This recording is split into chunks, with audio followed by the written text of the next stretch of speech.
Hello, everyone, and welcome to Real Talk.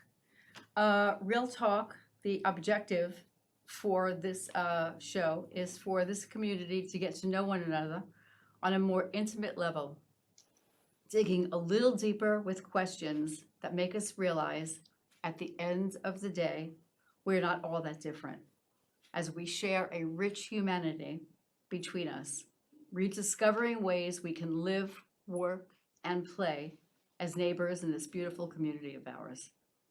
The courage to engage is key to move forward.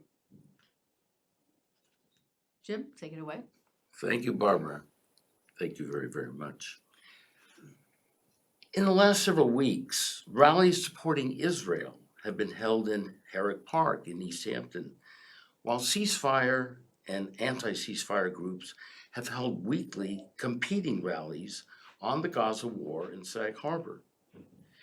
We've witnessed and wondered why these rallies aren't more representative of the views of the diverse groups that make up this beautiful community. So we decided, to do a show that would open up that conversation.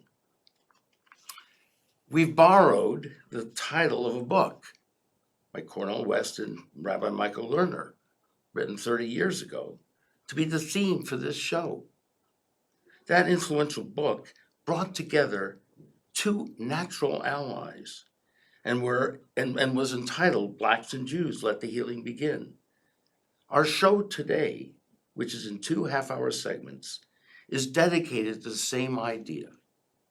Muslims and Jews, let the healing begin. And we hope, as Barbara has pointed out, to broaden and deepen that dialogue for our audience in these shows. So let me briefly introduce our guests, and we're so grateful for them to be here with us and have the courage to have that conversation.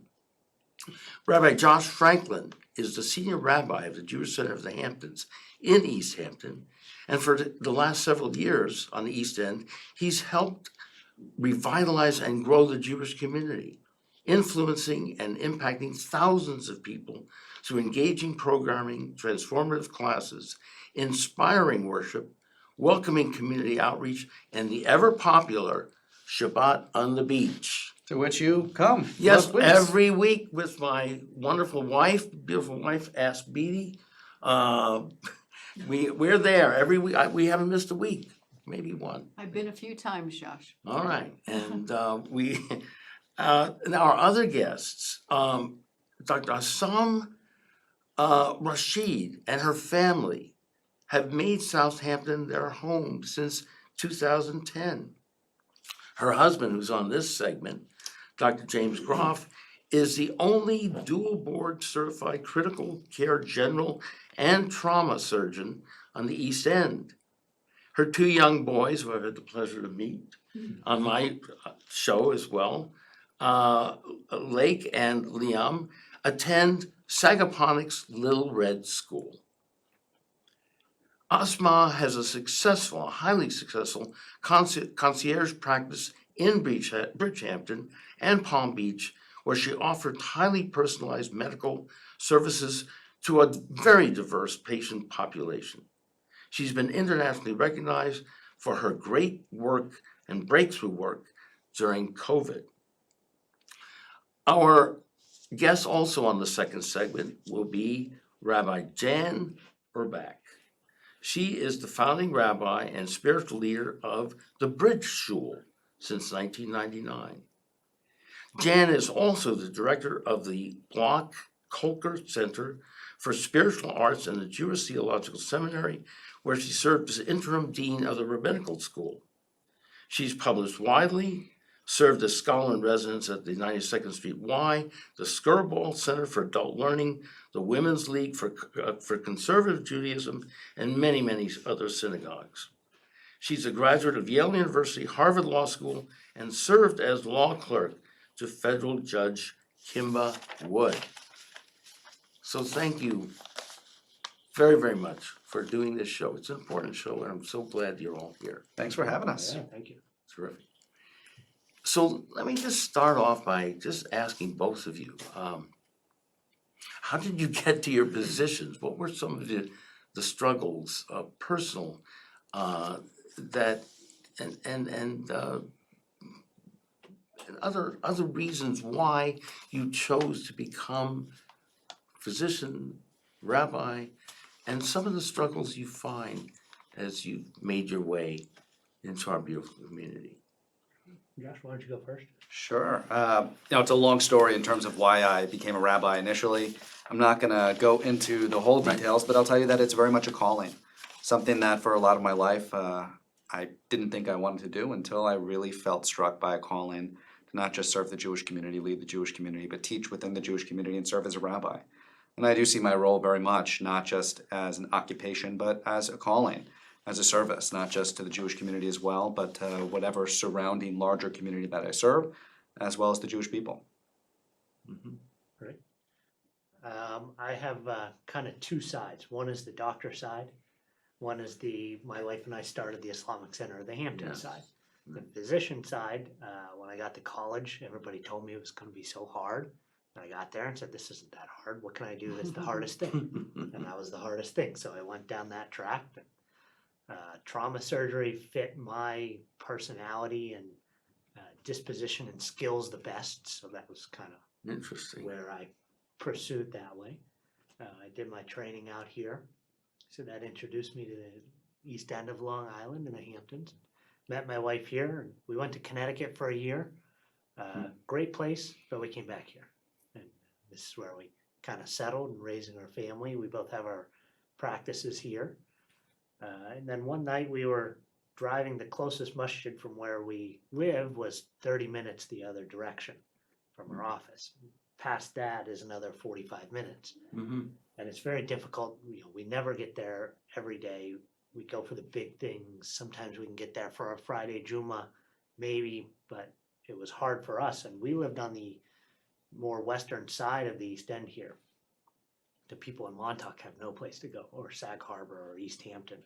So that was one of the reasons that we wanted to start the Islamic Center, and for our kids to have some place for them to go and develop their religion and spirituality and that kind of stuff. You converted, right? Yeah. You're from the Midwest. And Yeah, I grew up in Ohio. All white town, village, nobody of any, we were all the same there. not too many Jews? No. No. There Well, was, all right. two different types of Catholic churches, and you were one of the. There we go. All right. That was it. And you're dealing in a sense with spiritual trauma too. I'd say since October 7th, there's been a great deal of trauma within the Yeah. Jewish community in every which part of the world, not just in Israel. There was a large awakening, not just for Israelis, but for Americans as well, that Israel was not as secure as we thought it was. The trauma of 1,300 innocent civilians who were brutally murdered on October 7th by Hamas terrorists was traumatic to say the least, especially when we have family in Israel, friends who may not have only been affected, but also among the hostages who were kidnapped. And in the American Jewish community, waking up on October 7th and October 8th and realizing that actually people weren't supporting us in our trauma, and people were turning against the Jewish community in very large droves on college campuses, at public protests. And there was a sense that where we felt that Jews were targets and have been targets since October 7th. Early in November, we felt that in Montauk when there was a Jewish store that was targeted with graffiti, swastikas drawn on it, and the words "Jews died" written on it. That was certainly a continuation of the trauma here, but all over the country. We have been feeling acutely aware of our Jewishness as something that makes us have a target on our back. As much as we love living Jewishly, as much as we're proud to live Jewishly and positively identify as Jews and live joyously Jewishly, it still makes us conscious that there are people out there who would want to do us harm. Thank you, Josh. So this is a segue actually for both, a question for both of you. Okay. Within the context of the conflict, how do you each cope with the emotional toll of the conflict? And what gives you hope in these difficult times, if any? For us, part of coping with the emotional toll is that understanding that, one, we're not there. We're not in that danger that the people in Israel and Gaza and the West Bank and Palestine are. So that's one thing. We're very, very safe here if you really put it in perspective. Even though things happen on both sides, here we're very safe. The emotional toll, the best thing that my wife and I have talked about that we can do is fix your family and fix your neighborhood and fix your town, because if we can't get along, is anybody gonna get along? The Middle East is far more complicated than the East End of Long Island. I'll just add Thank you. that, I don't think there's no tension necessarily between Jews and Muslims, No. because this isn't a conflict between Jews and Muslims. No. You'll notice I'm wearing a yellow pin, which is for the hostages that are still being held captive in Gaza. I cried the other day when a hostage was rescued in Rafah, and his name was Farhan Al-Qadi, Muslim. In our Bedouin, right? a Bedouin. Bedouin. I read the name shortly after October 7th of Awad Darwashi, who was a Israeli Arab Muslim who was at the Nova Festival and was helping ferry people to safety and had kept on going back to bring people to safety. And he figured that as a Muslim, they're not going to attack me. I'm an Arabic-speaking Muslim. But this was the reminder for him, unfortunately for him and his family, that it didn't matter that he was a Muslim. This isn't a conflict that's necessarily about religion, though religion is certainly a part of the conversation. I'd say Jews and Muslims have had tension throughout history, but also have had beautiful relationships throughout history as well. And there's no hatred based on religion. Yeah. I don't even think there's hatred for me at all, even towards Palestinians, even towards Hamas. There is certainly grief and sorrow in my heart, but I know that hatred will actually poison us. And Right. why would I choose to drink poison given the opportunity? I'd rather have love in my heart. And acknowledge the pain besides Israelis and Jews who have suffered, who are suffering, Do correct? you want to add to that? I've studied most of their religions, not really, really deep, but enough to get to know the basic tenets. And of all of them, the two closest Right. are Islam and Judaism. Right. So it's, Right. I like the comment that you made that it's not a religious war necessarily. Yeah. Part of it, but that's not the real. Well, I'd remind Underlying us as well that Israel has positive relationships with a lot of its neighboring Arab countries, Yeah. including Jordan and Egypt, as well as we saw with the Abraham Accords, Saudi Arabia and the United Arab Emirates, and Yeah. those are Muslim countries. Yeah. But then you look at the war and the conflict that's really going on. This is a war primarily between Israel and not the Palestinians. It's a war between Israel and Iran's proxies, which include Hezbollah in the north in Lebanon, Hamas in Gaza, as well as the Houthis in Yemen. And that's primarily driving the conflict. Again, does religion create tension that already exacerbates that other kind of major conflict? Absolutely. But I don't think religion is the source. Religion is just a part of the equation. If I may, great. on the question that I asked you before, to get a chance to answer, you do acknowledge that there's tremendous pain and trauma, suffering among other groups as well. Oh in yeah. the region. I mean, when I see children dying in Gaza, which of course they are, I'm crying. I'm deeply, deeply hurt by the pain and suffering that's going on in Gaza. How could you not be? It would be inhuman not to feel the pain and suffering.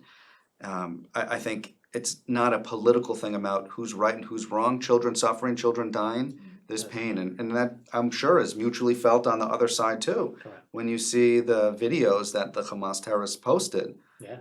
on Telegram of them doing these horrible things, of killing innocent civilians, targeting them, killing children and babies.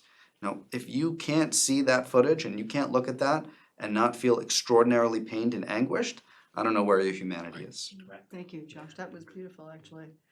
And just digging a little deeper for our audience watching, can you describe a time when you personally felt vulnerable or fearful?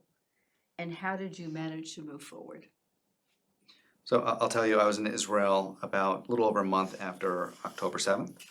And I've lived in Israel for a while, back when I was younger and in rabbinical seminary. But I experienced something for the first time that I'd never experienced. There was a rocket attack on Tel Aviv. In fact, there were several while I was there.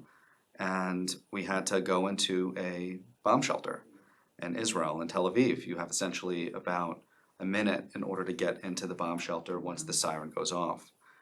First time I ever experienced it. And when it first happened, my heart started pounding. I'm like, oh my goodness, you know, This is it. the adrenaline. Yeah. And I knew this was common for them, but first time I experienced it. So my adrenaline's running, and I'm looking around, and everyone's calm. I'm like, what is going on? And then we're making our way to the bomb shelter. It's in the middle of Shabbat services, by the way. Shabbat services had just started. And so we all go down to the bomb shelter, and the kids are playing, and everyone's laughing, and everyone's calm. And I realized that there is a sense of resilience that Israelis have developed that us Americans haven't quite yet figured out. And that is the sense that despite the terror, despite the pain, despite the anguish and the fear and the uncertainty, life needs to go on. And we have to be able to move forward. Israelis have just ingrained that into their ethos. And I take that moment, I reflect back on it a lot, as a reminder that yes, there's going to be a great deal of suffering, pain, trauma that even I'm going to experience in my life. And it's going to require that mentality of resilience to be able to move forward no matter what's going on around me. That was Bombs quite a exploding moment. Wow. or not. I did And want to services went on right afterwards. I did want to Great. just briefly, I agree with you, I think that Jim would agree too, that this is not essentially a religious conflict. However, aren't there religious extremists on both sides that see things very narrowly in sectarian ways that are really causing tremendous friction on both sides? Absolutely. It's very easy to take one line and interpret it Yeah. however you want without looking at the whole context.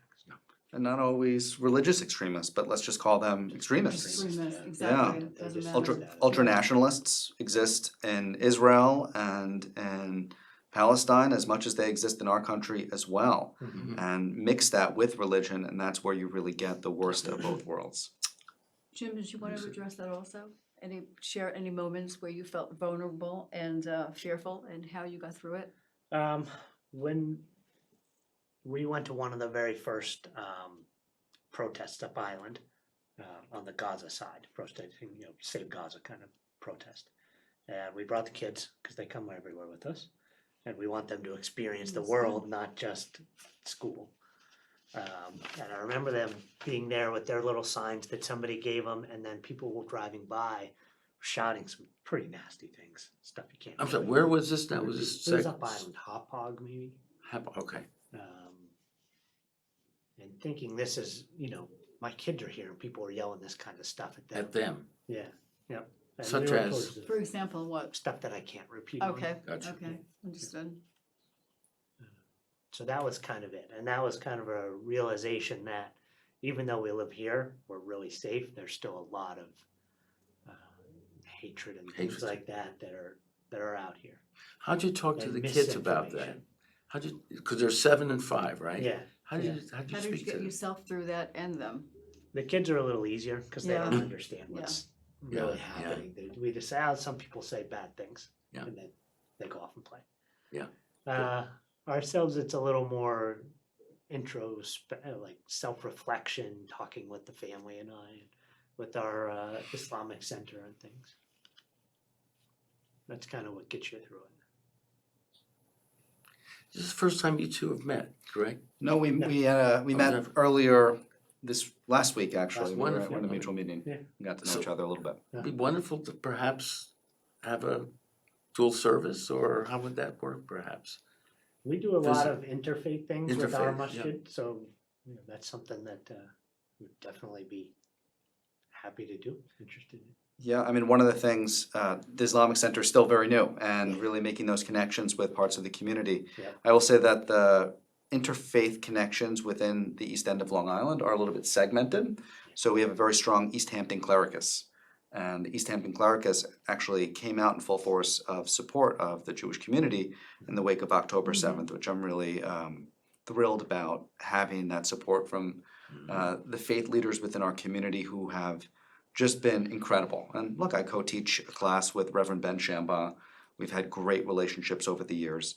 And the one thing we've been saying over and over again is, where's the Islamic community? Yeah. And they just haven't been there yet. I mean, you guys are still very new to the community, and we want to integrate you into the community. Yeah. And I know you'll add another layer to the fabric Yeah. of the religious dialogue that exists within the community, and we're excited about that. We started a couple of years ago with 3 families sitting around our dining table talking about what we should do and how do we do it. And that was how it started. And now we went from 5 or 10 people at a Friday Juma. Now we get over 100. So we're on our way there. Wow. But So still there you only a couple of years old. The courage to have a conversation, that's really it. Coming to the table no matter what. Shabbat's on the beach. Exactly.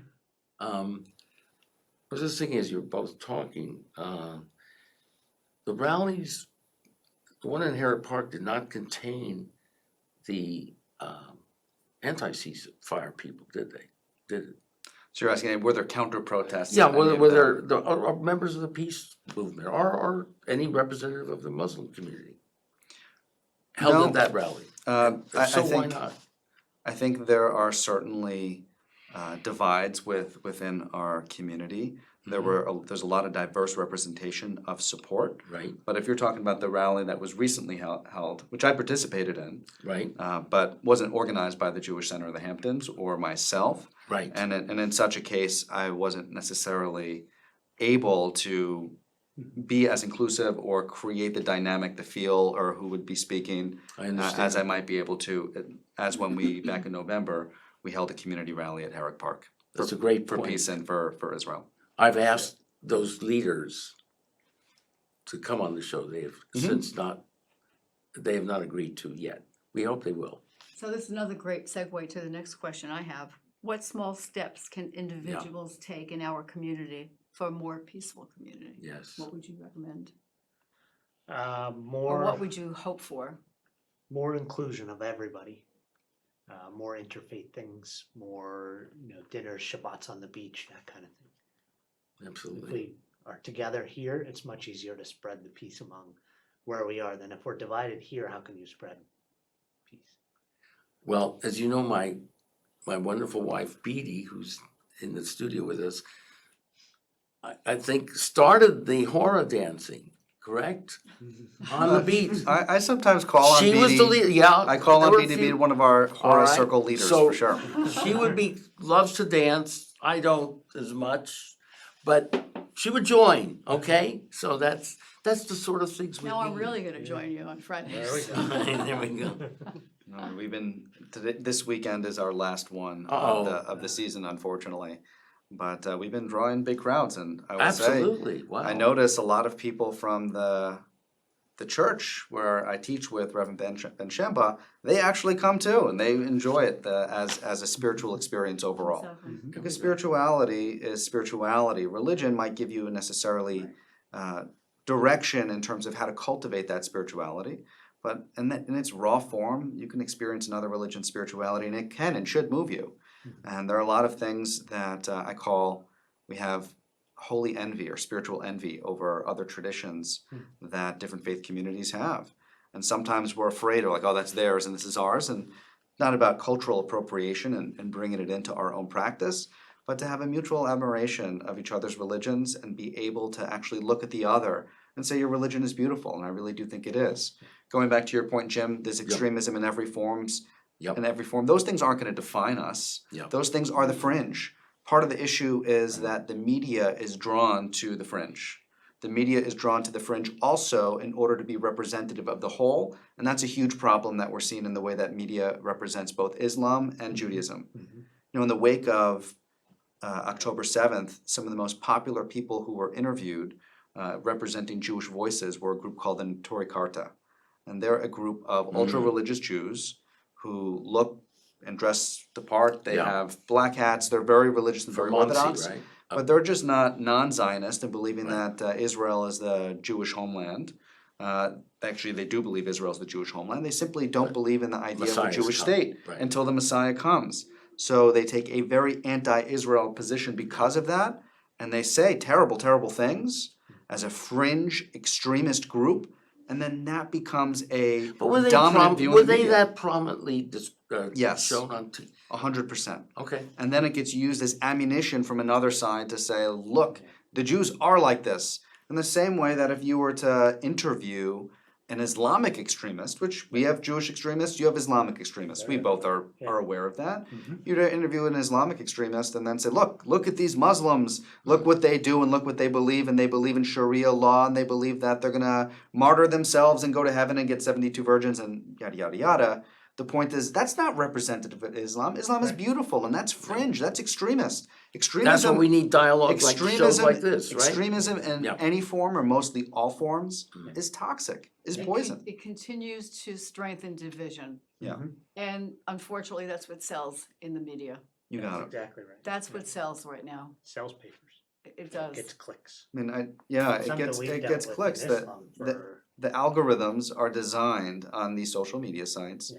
in order to promote content that is inflammatory, that's extreme, that it Yep. creates a visceral emotional reaction, not necessarily content that is good-hearted or true. or true for that matter, or even promotes a message that we could all agree upon is exactly what we need in order to work towards dialogue, peaceful coexistence, and really the kind of civilization that we all hope to establish here in the United States and around the world. And it's all psychologically based. It really is, and it works, unfortunately. But still, we do live in a democracy. We do live in a country that still values free speech. So we want to have as many voices. We're having To issues be with held- that right now. Yeah, and that's what we're doing. By the way, I did have Rabbi Weiss on my other show of the group that you were talking about. And I had faith in my audience to make sense out of this guy and figure out who he was and what he was representing. So I think that's an important part, and that's part of why we all are here trying to do that together. So, Conversation is key, and Yeah. just thank you so much. absolutely. And for our audience, we hope this conversation will leave you with a deeper understanding, not just of the conflict, but more importantly, the people who live within it, each carrying their own burdens, dreams, and desires for a future where peace is more than just a distant hope. Thank you for joining us. I thought it was an amazing conversation. Thank you for Thank having you. us, Yeah, Barbara. thank you. Thanks for having us, John. Thank you. Shalom and salam. Thank you. Thank you so much.